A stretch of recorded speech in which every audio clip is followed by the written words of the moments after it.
And Chris Ockley here, September 3rd, 2018, with Alison Henderson, the St. Louis native, from Hazelwood, and standout sprinter. First, eventually at Hazelwood Central High School, and San Diego State just wrapped up her college career, and now is on to a professional career. And actually talked to me about when.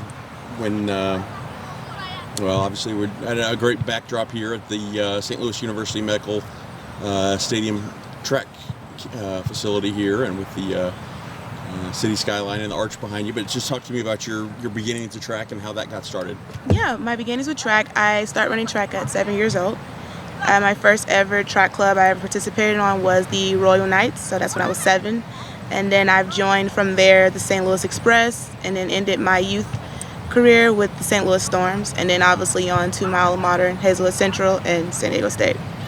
And obviously some great success, some great, I know your freshman, sophomore years, some, I mean, All-State every year in the 100 and 200, but obviously I think your freshman, sophomore years, some great AAU Junior Olympic and postseason performances, All-American honors, and then swept that 100 and 200 your junior years at the high school state meet for Hazelwood Central, and 4x200 also your junior and senior year. Tell me about the one or two of the biggest memories you have as you look back from your youth and high school days that stand out the most. My favorite memory that probably stands out the most will be my senior year in high school, I think it was a week or two before state. And I wasn't actually expected to compete at the state meet because on senior skip day, I got my foot ran over at the park for senior skip day. So that's a little off some stuff people probably wouldn't even know. But literally a week and a half before the state meet, I decided to hang out with friends and got my foot ran over. And I was at the hospital, and they're like, this looks like a fracture. Like, she may not be able to run. And there I was a week later at the state meet, and I actually won the 1, won the 2, and I wasn't even expected to do what I did. That for me is probably my favorite memory, because I mean, that's kind of cool. You had such what they thought was a major maybe injury, and then a week and a half later I turned around and beat the odds. And then you go to San Diego State, beautiful sunny Southern California, and I know for a little bit you were hurt, and then once you really got healthy and were full speed ahead, I know you had a breakout sophomore outdoor season and broke out with that second runner-up place in the 100 at the NCAAs, and then made the Olympic trials and ran the 200 there. And then it's been more of the same. 9 first, NCAA Division I first team All-American trophies, which is top 8 finishes, and then 3 more second team finishes. 60, 100, 200, 4x1. Tell me, as you look back, tell me just one or two of the biggest memories of the previous 4 years at San Diego State for the Aztecs. Yeah, that's going to be a hard one. That's kind of what sits with me currently right now. I think my favorite times of being at San Diego State, first of all, just as a whole, I've grown as an athlete and as a scholar. More so on the track, my growth on the track is what amazes me the most, because I went from an athlete who just couldn't stand going to practice. I hated track at a point, so I tried to make bad grades so I couldn't be eligible to run. So seeing my growth, where I've come from on the track to where I am today, is like completely night and day. And that's what inspires me and I love to see the most, is because now I go to track and it's like, if you're not my coach, I don't hear you. I'm all in the zone. I work hard. I'm like, no, coach, I'm not ready to end it yet. Maybe we need to do it over again, because she'll be like, no, it's fine. You did good. But if I don't feel confident enough in whatever I just did, I'm like, no, we need to do it again. I make sure every time I step on that track at practice, I treat it just like it's competition. So it's pretty cool to see my minds and my mindset like that now when it comes to the sport, because opposed to a few years ago, it was just I'm here at practice, whatever. I stepped foot on San Diego State campus my freshman year just to use my scholarship to pay for school. I didn't have any desire to run track after graduating. I just wanted to use my scholarship to pay for school. But now I'm completely different girl. 12-time All-American. 2 NCAA Division I runner-up finishes. I think indoors. And the indoor meet, you just missed the runner-up finish in the 200, just missing that collegiate record. Really, I college career that anybody would be enviable of. Yeah. You wrapped that up in early June, and then with a little bit of a, we wish you would have had a little bit stronger finish. Obviously, 12th in the 100 and then 6th in the 200. But tell me, how were you able to refocus and 2 weeks later be ready for your third USA Track and Field Championships outdoor meet in Des Moines? Man, okay, so that's really good you asked, because coming after NCs, I was obviously like just mentally just kind of out of it, because I worked so hard to prepare for that. So when that happened, I was just like, oh my gosh, my feelings was hurt, everything. It kind of started, like, track can kind of take a toll on you, because all that hard work and everything you put on in practice, you go out there and then that happens. So obviously I was devastated and hurt and wished that obviously I would have ended my collegiate career on a different note.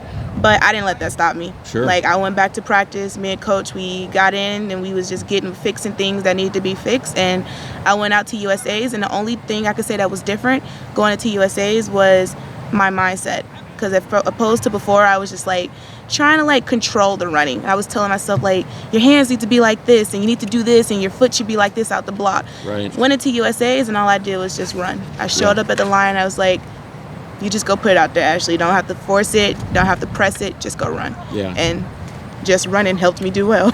Sure. Yeah. Before we even talk about the rest of that USA meet, tell me what it was like end of April. I think you run your first wind legal sub 11, 10:98. And I think, end of April 28th, I think that made you the fastest woman in the world for this year. What did that feel like to see your name atop the yearly, performance list, at least for a little while? What was that like to go sub 11 with, wind legal and be the fastest in the woman for a little while? Yeah, for me, that was awesome. That was everything to me, because I've been training, like I said, working so hard. And when you do so much at practice and it's day in and day out, and all that dedication, effort, everything you put into your training, and then that's what the results come to. And that was just like, I got like a taste of it. That was not even the rest of it yet. That was just a little small taste of it. And I was like, oh, this is what it's like? Like, oh yeah, I'm gonna keep going in and day out, training my butt off and making sure that I can continue to try to attain more and more headlines like I did, because it was definitely an honor to be named fastest woman in the world at a point. And so that just only proved to me that it is possible. And at Des Moines, late June, you cruised to the finals, and tell me as you're stepping in the blocks there, the finals with your first USA final championships, your first making it to the final and your third USA meet. Tell me what you're thinking and feeling, and talk to me about how that 100 played out. That 100, okay, so that was after the semis. So you had the semi round first, which was about an hour before the finals. So that was just, first of all, I never competed doing two races like that in the same day. So that was already just an honor for me, because I've already kind of accomplished being able to do rounds. Some athletes can't really do rounds, so it already proved that I was able to do rounds. Stepping out there on the line for the finals, it was just literally like, okay, this is what you did round 1 and round 2 for. Now it's just time to go and get it. And I didn't think about it at all. The gun went off, and I was like, Ashley, go do you. And that's what happened. And what did it feel like coming across the line? Leah Hobbs, I think, first 10:91, and you go 10:96 again. Tell me what that thoughts and feeling be winning that first USA medal and securing your first USA team berth. That coming across the line, obviously you see that ribbon, and so that was the first time I ever ran through something like that, so that was kind of cool. And just the fact when I came across the line, I knew it was so tight, but I knew that I was like at least top 3, and that was already just super rewarding to me, especially after coming after NCs. So once, it came across the screen, I got second. I was very proud of that, and I was also proud of my time, but most importantly proud that I finished healthy, because I was able to advance on to the next meet, which was the Athletics World Cup in London. And being healthy and just finishing where I finished got me to be there. So that for me, USA's was just a happy moment for me to see that it's there. It was never gone. It was just, you had to tweak some things, get some things together, but it was there all that time. And then what was it like when you go through team processing and trying on the USA gear and getting your luggage bag and getting just the tons of, what was that like? Was that dream come true? Fun. That was so cool. It was so cool to me. I know everyone was looking at me like, girl, this is nothing new. Like, we've been doing this. But for me, obviously, I was new to all that. So that was really cool and really fun to me. I thought that was just so cool. Like, you go through all that processing because you're a part of a major team. Like, if it wasn't that big of a deal or something big, then that probably wouldn't happen. So I thought it was so fun. thought it was so cool. I called my coach about it, and of course she's already an Olympian. She done been through it. Right. So she's just like happy to hear that I'm happy about that. But I thought all of that, the whole process, receiving my kit, stepping onto the plane, going to my first international meet, being out of the country ever anyway. That was my first time ever been out of the country. I thought all that was just, it was so much to just soak up because it was the first for pretty much everything for me. And I guess Aaliyah Hobbs passed. So I guess you would have made the 4x1 team relay pool no matter what. And looks like Aaliyah, who took first, opted not to run, and I think took some time off. And you got that spot again. The Athletics World Cup. This was the inaugural with 8 teams. So each team is, each country's got one spot per event, and you were that woman for Team USA in the 100. What was that your first time overseas? Tell me just about what thoughts and feelings as you headed over there. Yeah, so being that was my first time traveling overseas, my first pro meet. Sure. It was pretty cool. Like traveling and being, you had your USA backpack on, so everyone's like, "What are you doing?" Like they thought you were just someone cool. So that was pretty cool. And I mean, at least to me, I thought it was cool. Yeah. Getting there to London, it's like it really hit. It was like you're really here. You're also having fun, but you're also here to also do like a job and represent not only the team but yourself well. Because again, that was my first time. So now I'm like, this is my debut. Everyone's looking at me like, what is she gonna do? So I try not to put all that pressure on myself. So I did a good job with not like applying way too much pressure on myself. But again, if a person that's their first time for traveling out the country and then their first professional meet, which is out the country as well, right? You kind of try to soak that up because you remember that I have fun. I mean, I went out, I saw the city, I enjoyed my time with the other teammates. Again, that was my first time being on a team. So all of that stuff, being that it was the first time for a lot of things, was just really what was rewarding the most for me the whole time being in London. And the 100, you get out strong, good strong start, and you get probably about a half a step on the field, including Elaine Thompson, the reigning Olympic 100 and 200 meter champion from Jamaica, and you were able to. She caught up that last 30 meters. You were able to hold her off, stay strong, and hold her off. Tell me what you're thinking and feeling as you get in those blocks and pull out ahead and cross that line as a champion in a big international meet. Yeah, I mean, going out there and you're in the lane next to the Olympic gold medalist, I mean, you can only imagine what I was probably going through my head. Okay? So, like I said, I told myself, run. Don't even think about it. And what was going to happen was she was just going to bring the best out of me. And I was honored to run with her because you're not your best until you run with the best.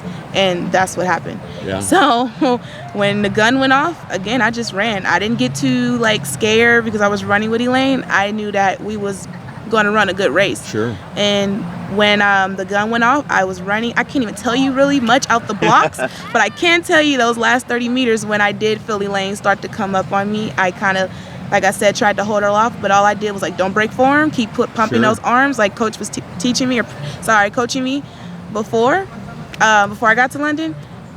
And it was them arms that kept it going because I was not trying to break my form. So I kept pumping those arms, and when I got to that line, I knew it was probably going to be when you needed to dip. Right. So that's what happened. And the reaction afterwards as you look up and realize that you just won your first professional meet and beating the legend of Elaine Thompson and along with the stacked field of 6 other women. Oh yeah. When I looked at the screen first, I know everyone was like, "Why were you so shocked? Why are you looking?" I mean, anybody would be shocked when they're running against the Olympic gold medalist, and then how tight it was when we came through the line. So when we came through the line, I knew that I saw my torso kind of hit the line first, but something being as close as that, you kind of had to wait for the scores and obviously the time to come up on the board. So when I saw that my name was first, I didn't even worry about the time. I just saw that it said my name first, and that just blew me out the water because I was just coming out there to have fun. This is my first little feel of a pro meet, and I was just like, well, I mean, I'm here anyway. If my team wins the meet, then we get the prize money anyway. So I didn't really expect to probably go out there and do what I did, and I didn't understand the volume of what I did until after I did what I did. Sure. Yeah. Yeah, I'm sure that was fun as people came up and international media, interviewing you and wanting to know more about who this Ashley Henderson woman is and she's put a big show on on the international stage. And then you signed with West Felix, the former USC former standout and and former professional sprinter himself, 100, 200 star, and the older brother of Alison Felix, and I believe older, right? Yes. Yep. Who's an agent now. And then tell me what the process has been like of trying to decide and sign with the sponsor. What's that been like the last couple months? Yeah, signing with Wes has been awesome because obviously Wes is so connected and with so many people, and he's awesome. He's a great person. Like, made the best decision I probably could have made with choosing an agent. So definitely happy about my decision with my choice of the agent and representation. The process so far with signing, it's not like everyone thinks, and it's definitely not like football and basketball. Right. Track and field is totally different. So right now I am close to actually going ahead and signing. Thank God. The process has been from London to now, so it's been pretty long. So process has been actually I can kind of say I'm thankful for it because it's not too many people who is in my position, and so I'm really thankful for it. I mean, yeah, it's been long and drawn out, but I'm thankful because I could be in another predicament where there wasn't many sponsorships or anyone trying to get me. So I'm very, very thankful for the position that I am in, and then just thankful I have Wes to kind of also help me as well with this because, again, not too many people could say they signed with West Felix, and not too many people can say that they are getting ready to sign a shoe deal. Yeah. So, yeah. And what's that like? What's knowing that that's close and knowing that you've got a professional career and some, the next several years and having a little bit of financial stability to focus and be your best and try to make the World Championships team next year in Doha and then the Olympic team the next year. Tell me how exciting and what your obviously downtime for training, but just as you, what are you thinking now as you get ready to sign on the dotted line and wear that professional kit? Oh yeah, it already hit because now it's no more of me being a little girl on the AAU team. Right. It's not more somebody holding my hand on the a high school track team, and then it's not so more I'm a collegiate runner. Now I'm a professional runner, and I am held accountable for all my actions and everything I do. Like now, every choice I make on the track, off the track, whatever, is all held accountable for. And it just makes you feel like now you're really grown. Like now you're really in that real world that your parents tell you about that you're in. So I think for me, honestly, thinking about the World Championship year and the Olympic year following right after that, I think it's exciting. And I'm ready. Like, I'm so ready for it. I'm mentally more ready and prepared than I've probably ever been in my life. Physically, I'm there. My body is stronger than what I think. Mentally, I'm ready to take on any challenge or anything that comes my way to make sure I can make that team. Sure. Yeah. Well, in an interview after the victory in London, I know with Nothing Long, the interview, they, you said, you are the future. I am the future. The next generation coming up is amazing, and you were pretty humble. Said, I'm honored to be a part of that, and I'm so glad I was able to showcase it and let everyone see that I'm the future and I'm coming after your World Cup win. What's the confidence that you have after this great collegiate career, and what do you think that where do you get that confidence that you have from, and that to think that this is going to continue and to keep doing the things, achieve the goals that you have? Yep, that confidence came from really just my growth and my journey, because I've been low. And I've been kind of I'm not even going to say high yet because I'm not there yet. But I see that it's getting there. So that's what gives me the confidence and the hope to continue to stay confident in myself. Because I feel like if I don't believe in myself, then no one else will. And I can't expect everyone else to. And then I'm the only one that's really out there lining up on the line. Sure. So I have to bring that confidence and all of that on the line in order to just kind of achieve the things I've been through. And that's what I've been doing. I've been lining up with my confidence, and it's just been getting me in some good situations. Right. So I am excited. Like I said already, I'm very excited to be a part of this next generation, because it's a dope generation. Like, we're all so young, and it's not just me out there. I mean, I know I have plenty of other girls in the 100 that are just as good as me, but when we line up, it's just the heart will show. Yeah. And as you shut it down after London, obviously the collegiate season is not ideal to a long, successful professional season, but I assume you still see yourself doing the 100 and 200 and trying to make USA teams for the next 8, 10, 12 years, and 100 4x1 and 200, and what you got your first taste of it, you got your first USA gear.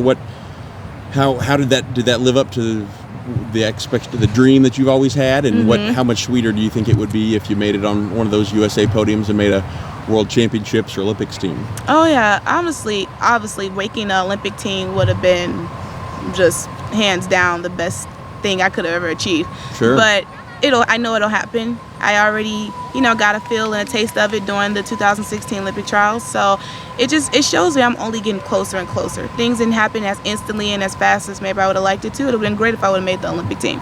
But the fact that I made it to be even qualified for the Olympic trials, and then I made it through 2 out of the 3 rounds, it just showed me I'm just getting closer and closer. So Sure. I use it as foundation for moving forward.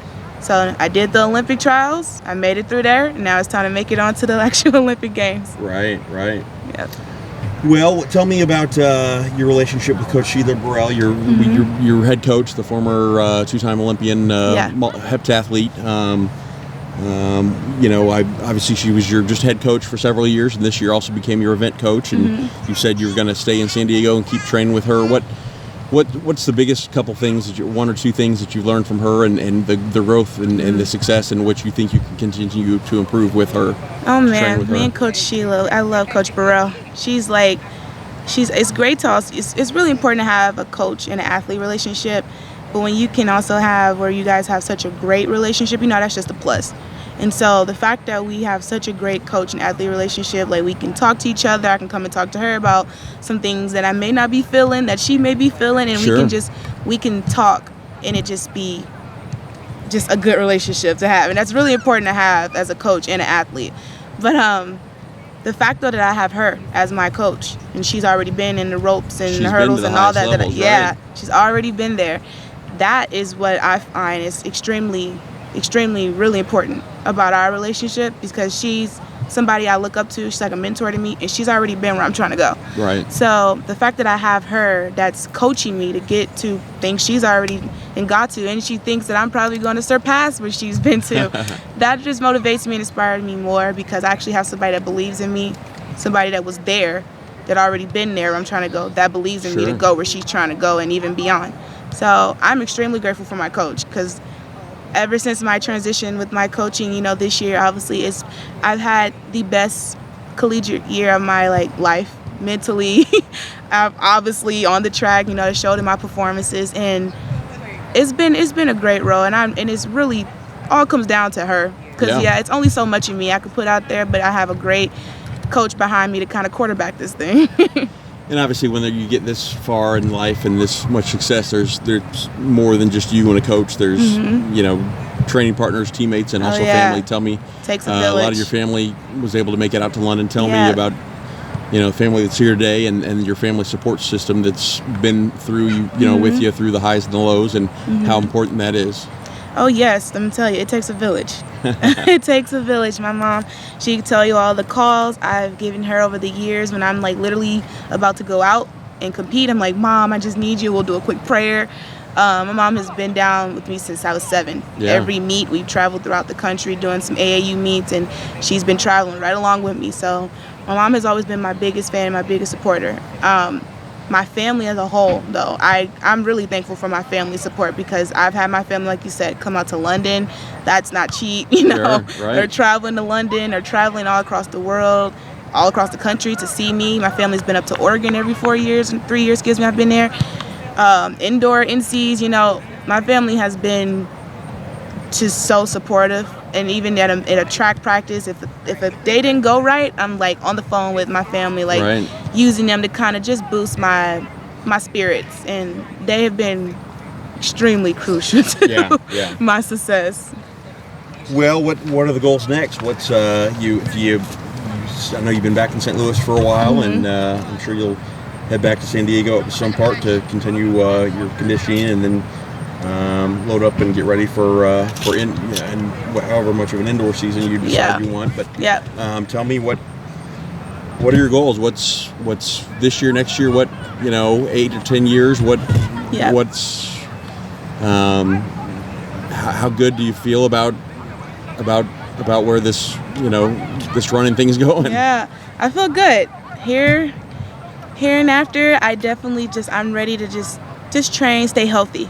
because I want to be able to do this as long as God permits me to. If I can do it for 30 years, then great. Sure. But I got to stay healthy. So hereafter, I'm just looking to stay healthy. Definitely get back in San Diego. So once you go to San Diego, you can never leave. So stay in San Diego with Coach Burrell, and we just keep riding this thing out, because I think we got a bright future, both of us together. Sure. Bright future ahead of us. So I'm looking forward to these next years as being a professional athlete on a track circuit. I know I'm gonna have my highs and lows, but I'm ready. Like, Yeah. I know I'm mentally ready to deal with what I have to deal with, because it's life. Even if it wasn't track, it's life. And I like it. I love this sport. I love what I'm doing. I like where I see myself going. So I'm ready. What's been the biggest one or two factors in the last 2.5 years since you really had your burst of success and to get to this level now? What has it just been?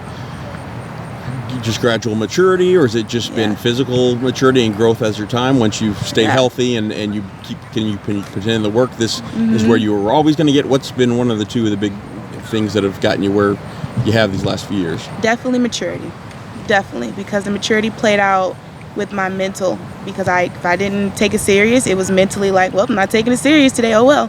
But now that I'm to the point where it's like, no, we're taking it serious. You're going to go out there to practice. You're going to take that 200 workout as serious as it was if you were running against someone at a competition. Right. So it's definitely maturity, and the maturity has played out in several areas of my life, and thankfully, my athletic part of my life. Right. Yeah. Right. And then,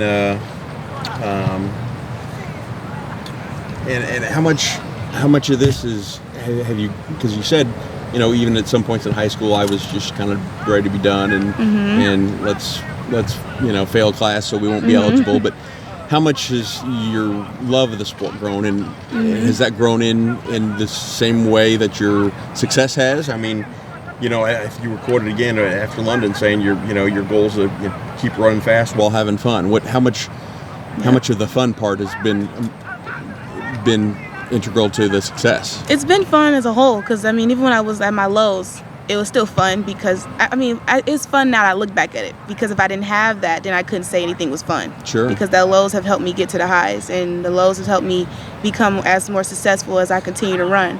So I'm grateful and thankful for that, because I was able to have fun at the end. So that's my key. Every time I step out on the track, I'll make sure I am having fun. If I'm not having fun, then it's probably time to hang it up, because I don't ever want to do something and put myself through training and competing and all that when you're not having fun, because then that will take a toll on your mental, and that's not where I'm at. Well, tell me, do you look forward to, and I'm sure you've already you have some of this somewhat, that if when you're around young women and girls that, now that you've achieved this level of success, do you look forward to being a role model for young girls and women, and get them active and get them exercising and running and with your big smile and bubbly personality? I mean, I think that that would be something that you would look forward to, and that would be something that's kind of part of the job as an ambassador for the sport that you would be really good at too. Oh yeah, absolutely. I've already started just with blogging. Sure. Just developing my website and just blogging, monthly as much as I can, just kind of being an inspiration and just like motivating other young girls, or hey, maybe be a guy, that's fine. Yeah, absolutely. But whoever heart it touches, that's all. That's what it means to me. And just throughout my career, I definitely want to take on more active roles. I definitely even want to one day establish a foundation. I have a passion for so many different things that I definitely am interested in pursuing. So I am extremely excited about just being able to do a lot of more community service work, and especially within track, because track and field is just so small, and I would love to be able to do as much as I could for the sport. Right. And then tell me about what's one or two lessons or most things you're proud about your hometown of St. Louis. What are the one or two lessons you learned here that will hopefully be even just a small piece that will hopefully put you on a big international podium someday, or more of those? What few things I learned is St. Louis is always home, and home is where my foundation is, and my biggest fan base is here. And so when I come home, I feel it. Step off the plane, I feel it. No one even have to say anything to me, but I feel it. I feel the love and support and all that here, because this is home. So St. Louis will always be home. This will always be my number one, like I said, support system here in St. Louis. And another thing is, this is where I'm born and raised. Like, you can't get those like things I grew up to kind of helped me develop who I am today. Like, those things nourishes me, and it happened because I'm from St. Louis. Yeah. Well, your Hazelwood Central Lady Hawks keep the tradition rolling. They keep racking up state trophies and state titles, and I'm sure you got to be proud about that. Yeah. What anything else I should have asked about some insight that fans or would be interested to know or learn that would maybe be unusual or notable?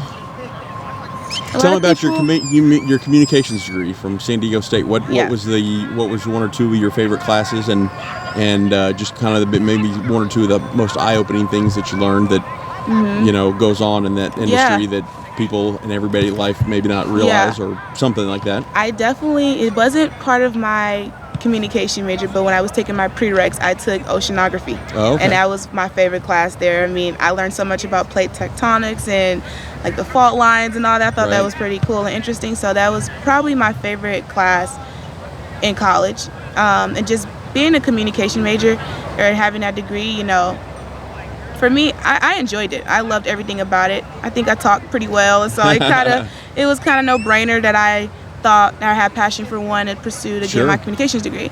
And what I want to do after that is obviously one day when my legs burn off on me and I'm not as fast anymore, I want to use my degree to work in like the media industry. I'm not pretty sure what I want to do yet as far as like broadcasting or no, but I do think that I have an interest for doing production or like producing something. So yeah, but definitely using my comm degree for like anything media related.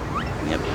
And then when you go to the beach in San Diego, can you always get away with saying, "Oh, you're gonna do some run on the beach, so you'll get a little bit of a workout in"? Or Coach Burrell, she keeps me with a beach workout. Yep. Well, it's been fun to see from the success in your teenage days to just your meteoric rise the last couple of years to the top of the collegiate ranks, and now as you turn professional. If you just any piece of advice for young athletes and young track and field athletes or athletes in general or sprinters, what the one or two important things that you've learned, whether it's about track or life or what's your biggest piece of advice after now being after 22 years of life experience? The biggest piece of advice I can give is simple as this: believe in yourself. Because when you start to believe in yourself, you'll see so many things you thought was impossible become possible. I am like living proof of it. So believe in yourself and just go do you. Don't try to be like anybody else. Just go do you, because God made you to be you, not like anybody else. So believe in yourself and just go do you. And now, even though you say that, let me take you back to just last question, who are one of the two of the biggest influences and athletes that you looked up to? Well, whether it's Alison Felix or others, what did you admire most about them? Just if you want to feel comfortable sharing one or two of those people. Definitely Alison Felix has always been someone I looked up to. I like how she carried herself on the track and off the track.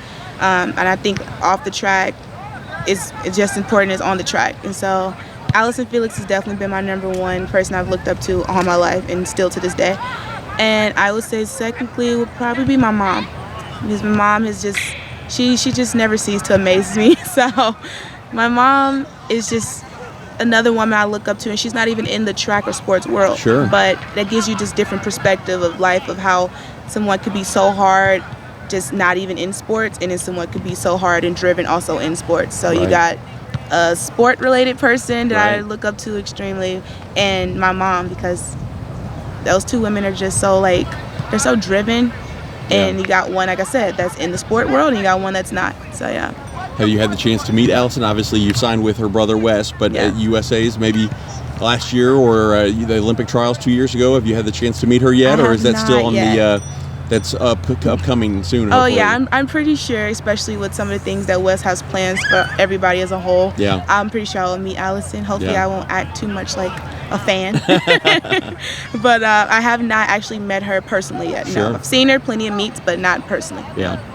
Yeah. Well, congrats again, Ashley, Thank you. Thanks so much for all the time. And it'll be fun to see.